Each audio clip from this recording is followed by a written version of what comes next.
बानी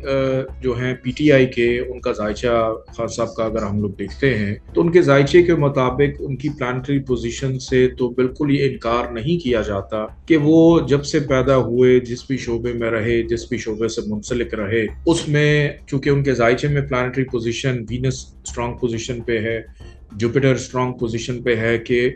खेल हो, फलाही काम हो, सियासत हो, हर जगह उनको इंटरनेशनली जो है पजीराई मिली। अब इस वक्त वो अपनी ज़िंदगी के कैसे मरहले से गुजर रहे हैं सियासत के अंदर,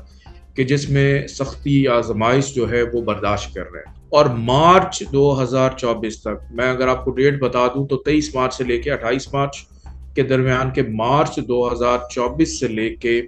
मई का मंथ बड़ा इंपॉर्टेंट है, कि ये 2 मंथ्स ऐसे हैं कि जिसके अंदर इमरान खान साहब को उनकी जो सज़ा चल रही है, जो भी कैदोबंद में है, रिलीफ मिलता हुआ दिखाई दे रहा है। रिलीफ मिलने के अमल का आगाज होता हुआ दिखाई दे रहा है। और मई और मार्च, इन 2 मंथ्स के बाद काफ़ी हद तक उनको रिलीफ मिलेगा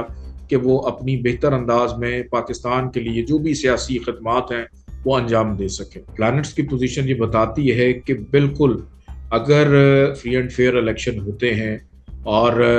पाकिस्तानी अवाम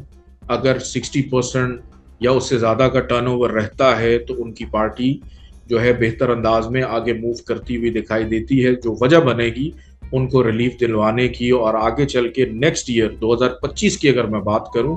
तो अमली तौर पे सियासत या सियासी इक़्तिदार के हवाले से उनके लिए काफ़ी बेहतर साल साबित होगा। मज़ीद न्यूज़ अपडेट्स और डिजिटल स्टोरीज के लिए सब्सक्राइब करें डॉन न्यूज़ पाकिस्तान।